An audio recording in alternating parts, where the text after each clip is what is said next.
You know, sometimes, in life, you carry this invisible weight.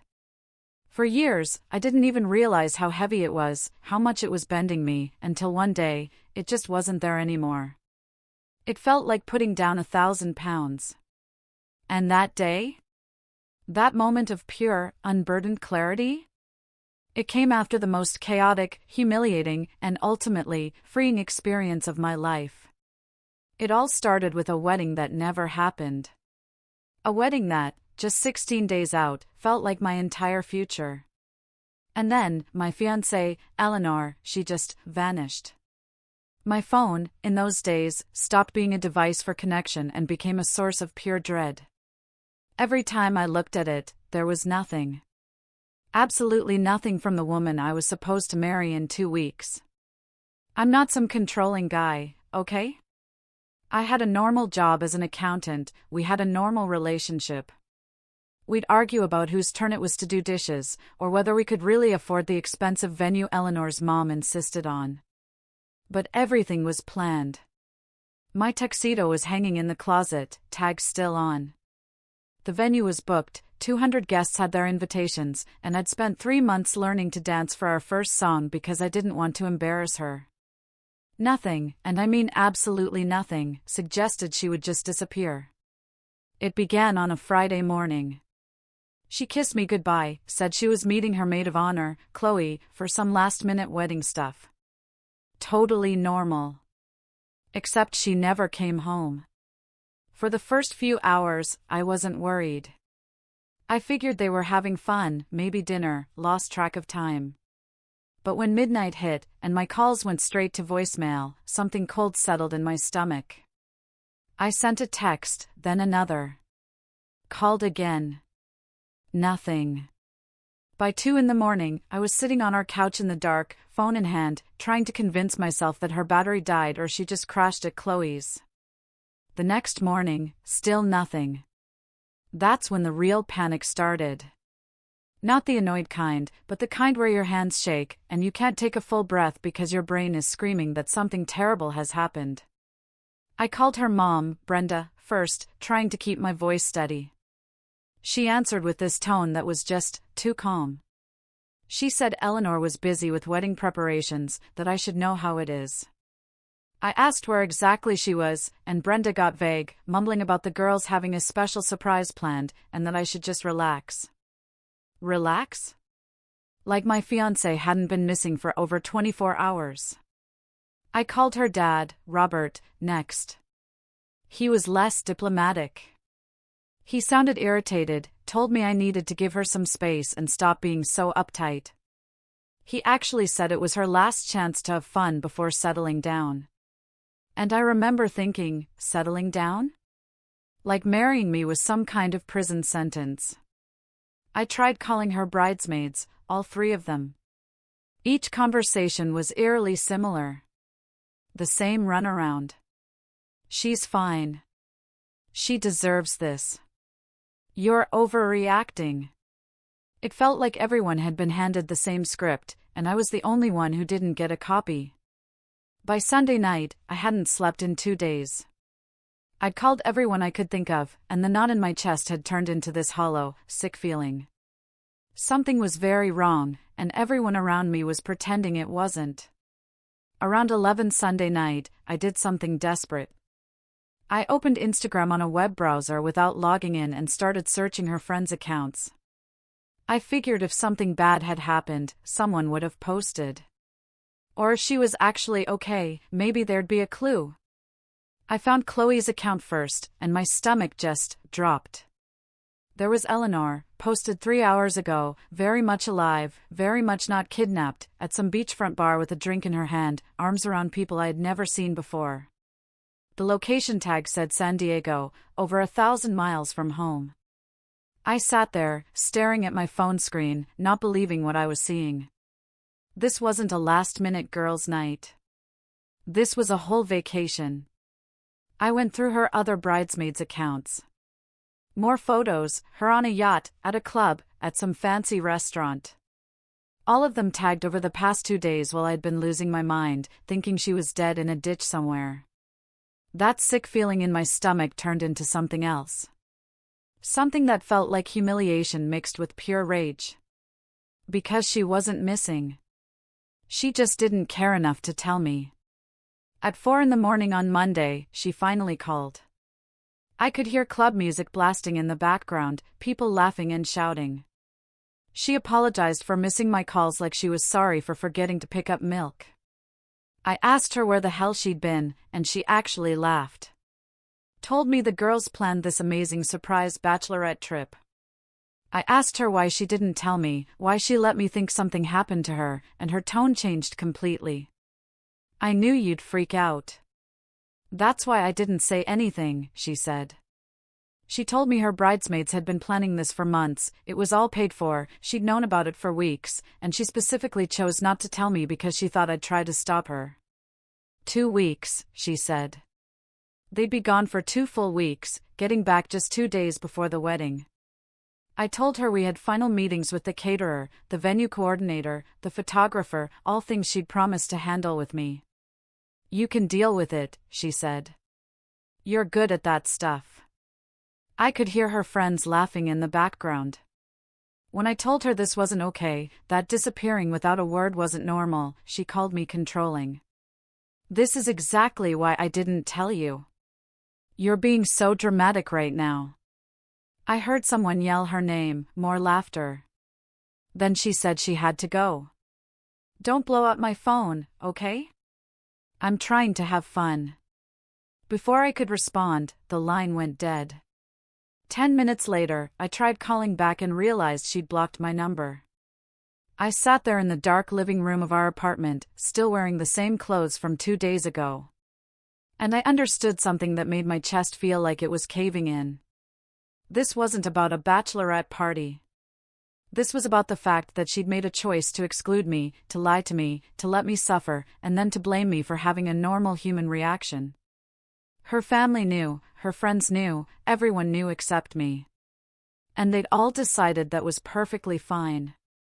To them, I wasn't her partner. I was an inconvenience, something to be managed, handled, and kept in the dark. The woman I was supposed to marry in 13 days had just shown me exactly how much I mattered to her. And the answer was not at all. The next morning, I woke up on the couch where I'd passed out around 6 a.m. For about 3 seconds, everything felt normal. Then reality crashed down.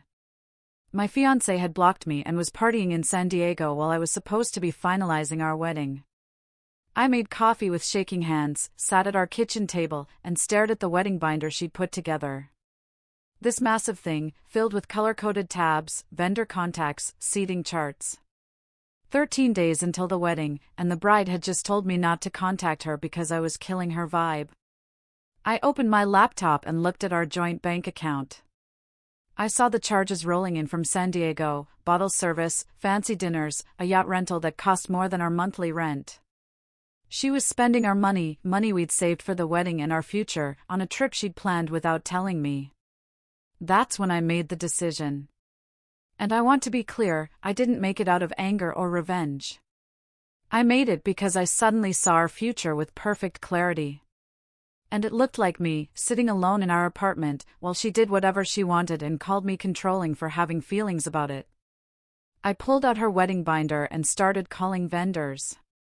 And let me tell you, canceling a wedding 2 weeks out is its own special kind of nightmare. The venue coordinator sounded sympathetic until I mentioned the timeline. Then her voice went cold, professional. Their cancellation policy was brutal. I'd lose the entire deposit plus 20% of the total cost. About $8,000, just gone. The caterer was worse. They'd already ordered specialty ingredients, scheduled staff. I was on the hook for 60% of the bill, even though no food would be served. The photographer had a no-refund policy for cancellations within 30 days. Another $3,000 down the drain. The florist, the DJ, the cake baker. Every single call was the same, sympathetic noises followed by inflexible policies and massive financial penalties.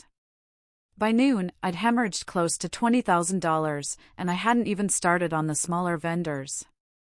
My hands were actually trembling as I transferred money and sent the emails because this wasn't just money. This was the future we'd planned together. And I was watching it disintegrate in real time while she was probably on a beach somewhere, not thinking about me at all. The hardest part was telling people. Not the vendors, but the actual guests.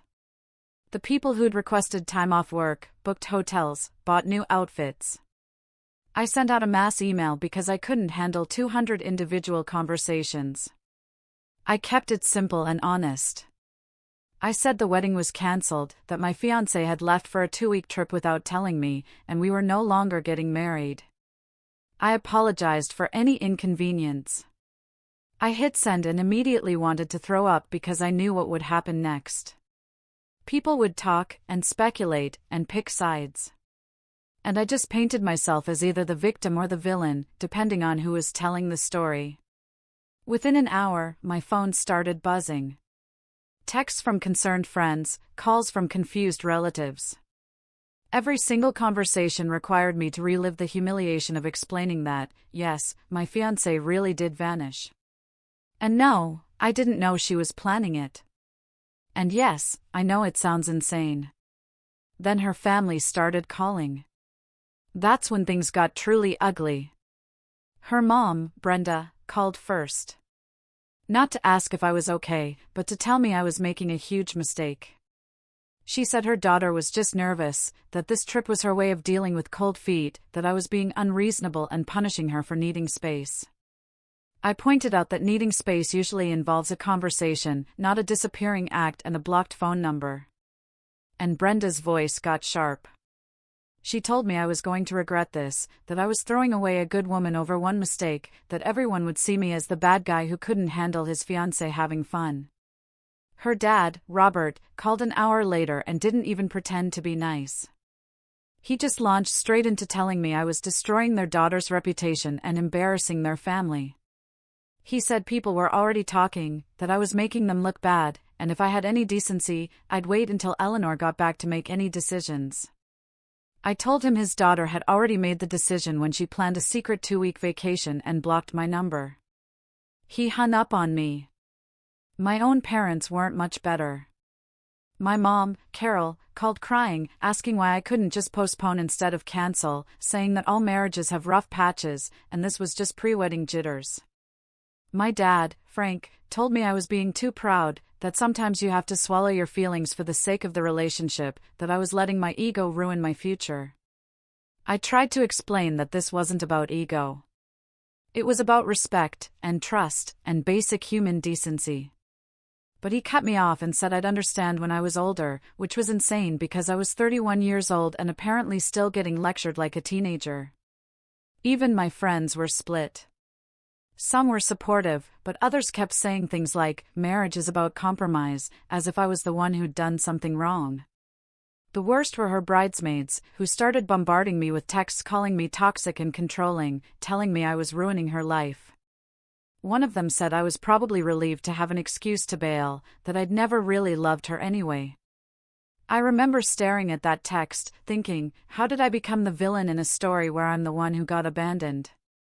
About a week later, she came back early.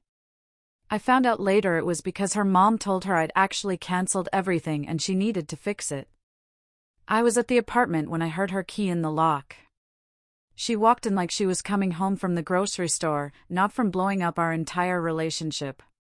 She looked 10 and relaxed, and she smiled at me like nothing had changed. She asked what I'd been up to, casual as anything. I told her I'd been canceling our wedding. The smile fell off her face so fast it would have been funny if the whole situation wasn't so devastating. She just stared at me, and I watched her cycle through confusion, then shock, then something that looked like genuine panic. She asked if I was serious, and I told her about the venue, the vendors, the emails to the guests, all of it. That's when the tears started. Big, dramatic sobs. She asked how I could do this to her, how I could be so cruel, how I could humiliate her like this.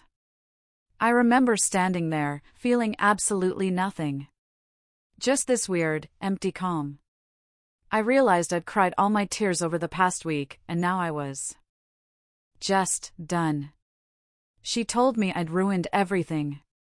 That I'd embarrassed her in front of everyone she knew. That people were calling her family asking what happened, and she didn't know what to tell them. I asked her what she expected me to do.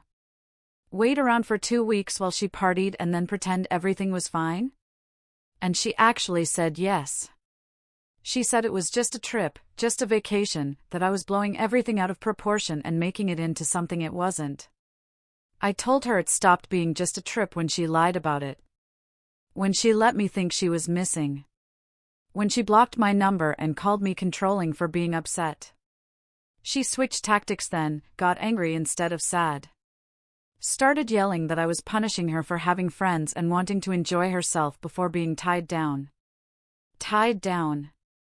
Those were her actual words, like our marriage was a prison sentence she was trying to delay. She said I'd always been jealous of her friendships, always tried to control who she spent time with, and now I was using this as an excuse to manipulate her.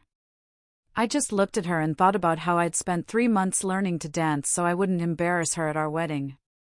How I'd worked overtime to pay for the honeymoon she wanted. And I realized I didn't know this person at all.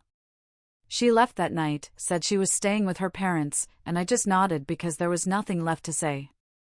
I sat alone in our apartment, surrounded by half-packed boxes and cancelled contracts. And I understood something that should have been obvious from the start. All these people telling me to forgive and forget, telling me I was overreacting? None of them actually cared about what was right or fair or healthy. They just wanted me to be convenient, to smile and play along, and make everything easy for everyone else. And the moment I refused, I became the problem. The next few weeks were absolutely surreal, like watching someone rewrite history in real time and being powerless to stop it. Eleanor launched a full-scale campaign to make me look like the villain. And she was incredibly effective at it. She told everyone who would listen that I was controlling and manipulative, that I'd always been jealous of her friendships, that I'd used one innocent trip as an excuse to humiliate her and destroy her reputation. She posted on social media about toxic relationships and red flags, never mentioning me by name, but making it crystal clear who she was talking about. Her friends shared the posts, added their own commentary about dodging bullets and recognizing mistreatment. Suddenly, I was getting messages from people I barely knew, telling me I was a terrible person. The crazy thing was watching people I'd known for years, people who'd seen our relationship up close, start to believe her version of events. Some of them genuinely thought I'd overreacted, that canceling a wedding over a bachelorette party was extreme and vindictive. Others just didn't want to deal with the drama of picking sides, so they quietly distanced themselves from both of us, which somehow felt worse than the ones who actively took her side. The practical side of the breakup was its own nightmare. We'd been living together for 3 years, and our lives were completely tangled up. We had a lease on our apartment with 8 months left, joint utilities, a shared credit card we'd opened for wedding expenses that now had a balance of over $15,000. She refused to contribute to any of it. Said that since I was the one who canceled the wedding, I should be the one to pay off the credit card and handle all the bills. I pointed out that the wedding got cancelled because she disappeared and lied to me, and she actually laughed and said I was still trying to control the narrative. Her dad, Robert, called me 2 days later and offered to buy out my half of the lease if I just moved out and left her alone. The way he said it made it clear this was about making me disappear, not about being fair. I took the offer because I was exhausted and didn't want to fight anymore, even though it meant losing my deposit and basically paying to escape my own life. I moved my stuff into my brother David's spare room over a weekend while she was conveniently staying at her parents' place. I remember packing up 3 years of my life into boxes and thinking about how none of this would have happened if she'd just been honest with me from the start. About 6 weeks after everything fell apart, she showed up at my work. I knew immediately something was different because she brought her sister, Sarah, with her as backup. They waited in the parking lot until my shift ended. When I walked out and saw them standing by my car, my stomach dropped. My ex, Eleanor, looked like she'd been crying, red eyes, messy hair, the whole performance. She said she needed closure, that we needed to talk about what happened like adults. And Sarah just stood there, nodding like a backup singer. I told her we didn't have anything to talk about, that she'd made her choices and I'd made mine. And she actually had the nerve to say I owed her a conversation after everything I'd put her through. Everything I'd put her through, like I was the one who'd vanished and lied and blown up our relationship. Sarah jumped in then, said her family was worried about her, that she'd been devastated by how I'd treated her, that the least I could do was give her some peace of mind. I looked at Eleanor and asked her point blank what she wanted from me. An apology? Forgiveness? What? She said she just wanted me to admit that I'd overreacted, that I'd let my insecurity ruin something good, that if I'd just trusted her, none of this would have happened. That's when something in me just snapped. Not in an angry way, but in a clear, final way. I told her the truth. Told her I knew she'd been lying from the start. That a 2-week bachelorette party to San Diego wasn't normal. That blocking your fiancé's number and calling him dramatic wasn't normal. That letting someone think you're missing wasn't a funny prank or an innocent mistake. I said I didn't care anymore about her version of events or what people thought of me. That I'd made peace with being the bad guy in her story because at least I could sleep at night knowing I'd respected myself enough to walk away. She started crying harder, real tears this time, I think. And she said something that finally made everything make sense. She said she'd been terrified of getting married. That the closer the wedding got, the more trapped she felt, and she'd hoped that if she pushed me hard enough, I'd be the one to call it off so she wouldn't have to be the bad guy. She said the trip wasn't really about having fun. It was about testing me, seeing if I'd finally snap and give her an out. Her sister looked shocked, clearly hadn't known this part, and I just felt this wave of exhaustion wash over me because even now, even with the truth finally out, she was still trying to make it my fault for not playing along. I got in my car and drove away, and that was the last real conversation we ever had. Over the next few months, I heard things through mutual friends, little updates I never asked for, but somehow always received. Apparently, she'd been seeing someone during that San Diego trip. Nothing serious, supposedly, but enough that her bridesmaids had known and kept quiet about it. The whole thing had been framed as her last chance to have fun. But really, it was her chance to be with someone else without technically cheating, since we weren't married yet. Some of her friends felt guilty once the truth came out and tried to reach out to apologize, but I didn't respond because what was the point? The damage was done, and their apologies didn't change the fact that they participated in gaslighting me while I was having panic attacks thinking my fiancé was dead. Eleanor moved to a different city about 8 months later. Fresh start, apparently. And I was relieved because it meant I could stop accidentally running into her at the grocery store or the gym. About a year after everything ended, I was at a coffee shop working on my laptop when she walked in with some guy. They looked comfortable with each other, happy, and I waited for some feeling to hit me, anger, or sadness, or regret. Nothing came. Just this distant observation that she existed, and I existed, and we weren't part of each other's lives anymore. She spotted me eventually, and I watched her face go through this whole journey of emotions, but she didn't come over, and I didn't wave. We just looked at each other for a second. Two people who used to plan a whole life together. Then she looked away and ordered her coffee. I finished my work and left. Walking to my car, I realized something important. I hadn't forgiven her, probably never would. But I'd stopped carrying her around in my head. She wanted me to be the villain so badly that she'd rewritten our entire relationship to make it true. And for a while, I'd let that story define me. But I understood now that her story was just that, her story. And I had my own version where I wasn't the bad guy or the victim. I was just someone who'd chosen to respect himself enough to walk away from someone who didn't value him. I didn't owe her anything anymore. And that realization felt like finally putting down something heavy I'd been carrying for way too long. Looking back, do you think I made the right call canceling the wedding, or should I have waited for her to come back and talked it through first?